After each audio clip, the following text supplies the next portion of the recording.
Bagaimana menyikapi fenomena ikhwah yang berselisih boleh tidaknya menimba ilmu kepada mantan laskar jihad dengan alasan mereka sudah rujuk dan telah menunjukkan tanda-tanda kebaikan bahwa sebagian dari dai tersebut sudah mengakui kesalahannya yang telah mentakdir ustadz kibar dan juga masih apa ini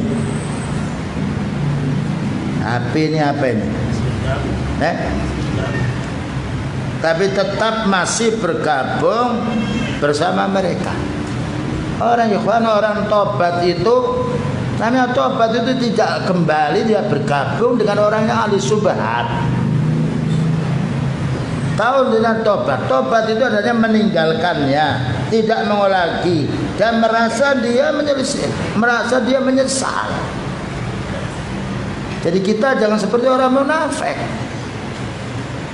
Ketemu kawan begitu, ketemu yang lain begitu lagi. Tunjukkan ketegasan kita. Ya.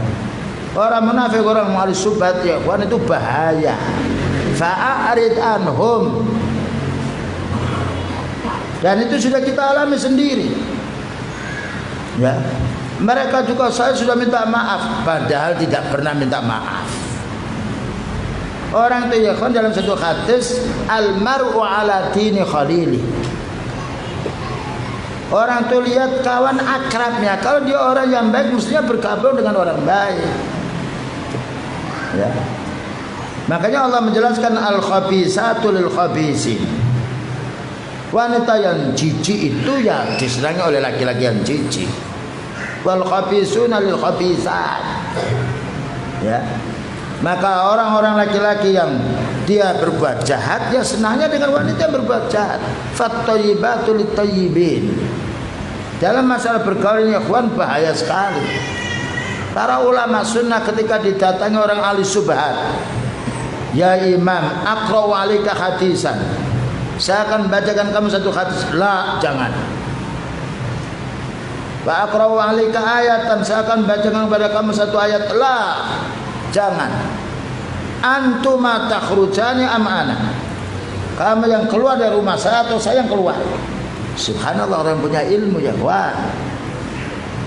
Ulama sunnah ditanya oleh muridnya, kenapa kok begitu? Wahai imam, bukankah menyampaikan hadis dan Quran? Saya sudah tahu itu hadis dan Quran, tapi yang saya khawatir subhat yang masuk dalam hati. Subhanallah, sampai para ulama mengatakan, wallahi la ayyujawirani bil qiradati wal khanaziri ahabbu ilayya min ayyujawirani sahibul hawa. Demi Allah, seandainya saya punya tetangga kera dan babi, lebih saya sukai daripada saya bertetangga dengan orang penyembah hawa nafsu. Ya ikhwan, alhamdulillah sekarang orang-orang menyampaikan sunnah jumlahnya banyak. Ya. Beritahu antum ke sana apa ke kemari? Alasannya menasihati apa? Bisa saya diajak ke sana menasihati apa sih dia? Dan orang seperti itu ya kawan, orang-orang yang menyembunyikan diri, dan itu sudah kita alami sendiri. Makanya ketika dia ngomong, Ustadz, orang ini sudah tobat, saya lebih tahu dengan dia daripada antum. Dudukkan dia di sini. Saya akan bicara bagaimana dia. Padahal dia sudah ngomong 2 kali ke tempat saya, sudah tobat katanya. Wallahi tidak mengatakan itu. Dusta dia. Dusta sifatnya munafik. Kalau orang ahli hadis pernah dusta, hadisnya matruk. Pernah dusta atas nama Allah Ta'ala, atas nama beliau, dajjal hadisnya. Ini prinsip yang ikhwan. Makanya orang-orang ulama sunnah menjauhinya. Tapi orang awam lain, orang makan jangan orang jadi orang awam akan ditarik ke sana kemari. Jadi orang punya ilmu. Tanya pada para asatidz kibar. Dan itu yang bisa menasihati kita insya Allah. Karena Allah Ta'ala tidak menjadikan orang ini ittiba kepada pada orang ahli kitab saja.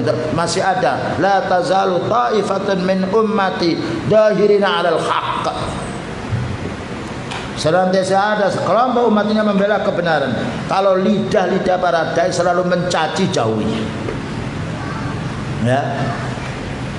Bayangkan ya apa sibabul muslimi fusukun wa qitalu kufrun. Mencaci orang muslim itu fasik sendiri. Tapi tidak menjamin orang tahu hadis selalu dia mengamalkan hadis. Karena manusia dikuasai oleh hawa nafsu. Hawa nafsunya orang punya ilmu berbahaya daripada hawa nafsunya orang bodoh. Bayangkan orang mencuri punya ilmu lain dengan mencurinya orang awam. Hanya ayam dicuri. Jadi orang punya ilmu pakai internet, pakai yang lain dipopol tersebut. Ya ikhwan, kita ini harus berhati-hati berkawan pada waktu zaman sekarang ini. Dan itu sudah kita alami sendiri. Sudah tahu baik dicacinya. Bicara di tempat-tempat kesana yang lain. Kita lihat bicara di luar yang lain. Orang di ikhwan kalau kembali yang hak kadang ketahuan. Jadi kita jangan bicara dengan seorang hanya kembali. Pokoknya sudah kembali. Kenapa mereka? Mereka tidak membawa muridnya kepada kita, justru murid kita yang diambil. Dan itu telah musibah menimpa pada mahat kita. Saya bilang, kamu ke sana apa kamu ke sini?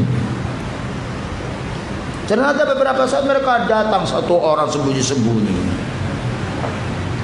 Kamu jangan belajar di sini. Di sini tidak ada ulama. Wallahi saya dengar dengan telinga saya sendiri.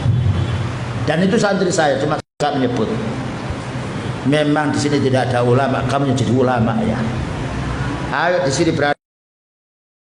Siapa salah satu yang mati dulu. Perlu dikerasi orang seperti itu supaya tidak menjilat umat. Dia mengatakan di Indonesia ini tidak ada orang ahli hadis kecuali dua. Naudzubillah min dzalik. Siapa para ulama yang mengatakan dulu ini tidak ada? Mulut-mulut ikhwan belajar berapa tahun sudah menjadi kibarul ulama. Fulan kafir, gampang saja mengkafirkan orang. Mereka bertempur dengan saudara mereka sendiri. Kita harus menjaga akidah kita. Ya. Menjaga pola manhaj kita yang baik. Jangan asal orang yang pada bicara lalu kita ikuti. Bukankah beliau mengatakan ala wa inna minal bayani la sikhran. Ketahuilah sesungguhnya sebagian keterangan itu mensihir. Kalau mereka bertobat, kenapa mereka tidak berkunjung kepada orang-orang yang mereka tobati? Lari mereka. Sikap tegas ini harus dipahami. Ya. Ini namanya pemfitnah din. Orang-orang yang hasud harus kita jauhi ya. Iyyakum wal hasadah. Ada orang salah satu diungkapnya ke sana kemari, apakah dia mesti benar? Siapa di antara mereka yang kalau ada satu untuk dihajar, oh ini kesalahannya, apakah dia maksud seperti Rasulullah sallallahu alaihi wasallam? Ini fitnah di akhir zaman, fitnah subhat. Ya. Ini kan harus waspada, bersabar ya kawan. Makanya orang-orang yang ilmunya sudah mantap tidak akan kena pengaruh. Yang kena pengaruh itu orang-orang yang baru. Ya. Baru mengenal sunnah tapi tidak bisa baca kitab, atau baca kitab tapi fanatik kepada seseorang. Ya. Ini harus kita waspadai. Jadi munafik itu jumlahnya banyak, apalagi sekarang dengan internet. Fulan kata caci maki ahli bidah. Ya, makanya ketika saya dulu membacakan kitabnya Syekh Shalih Al Qadir Taala, Madahirul Bidah, Dawairul Bidah wal Fiski wal mereka. Padahal kitab yang mereka boyong. Dua mobil saya tidak mengatakan, Ustaz tolong Ustaz tanda tangan ini. Ini orang-orang ahli subrat. Maaf Ustaz, saya tidak tahu si fulan bagaimana. Saya mau mengajak keterangan si fulan. Yang tahu si fulan ini Ustaz fulan-fulan. Ternyata dipalsu. Ketahuan oleh Ustaz yang lain, Ustaz antum menghajar saya. Loh, dari mana kan? Ini tanda tangan Ustaz. Padahal ini tokoh-tokoh orang yang banyak pengikutnya, yang menampakkan sunnahnya, ternyata pembohong, penipu. Man ghassana farisan minna. Siapa yang menipu bukan golongan kami. Ketika Ustaz itu mengatakan, saya katanya apa itu yang tanda tangan, buka fake-nya Ustaz. Loh Ustaz, jangan marah sama saya dulu. Saya tidak mau 2 mobil itu. Kalau tidak salah orang 18 minta tanda tangan untuk menghajar si fulan. Saya wallahi Ustaz, saya tidak tahu si fulan ini bagaimana memaksa untuk tanda tangan. Surat itu hanya disampaikan kepada Syekh Robi. Saya tidak mau menyebut Robi. Ternyata mereka-mereka itu pembohong pula, pemalsu, tapi hukum al-haqu, yang hak yang benar ya ikhwan. Ana tidak membongkar seorang, tapi itu sifat-sifat mereka. Makanya anda tidak menyebut seorang. Hati-hati dengan orang-orang punya sifat semacam itu. Mulut-mulut mereka tidak terjaga. Padahal orang muslim ini subhanallah, ya, fabima rahmatin minallahi lintalahum. Tetapi mereka terhadap orang tidak cocok, dia marah, dia tidak bisa terhadap orang melakukan dosa dibiarkan. Dan ini adalah sifat khawarij. Yaqtuluna ahlal iman wa yada'una ahlal awsa. Mereka bunuh orang-orang beriman, kita fitnah orang-orang awam dibiarkan. Tapi mereka begitu itu tidak mau berhadapan di muka, pengecut. Hadapan muka tidak mau dibicara dengan orang-orang awam. Ustaz katakan dia bapak itu memang kita diuji oleh Allah Subhanahu wa taala. Wallahu a'lam bishawab. Gimana ini? Sudah cukup. Iya, sudah. Satu pertanyaan lagi ya. Ini nanti malam aja ya. Iya, nanti sore ya, nanti sore.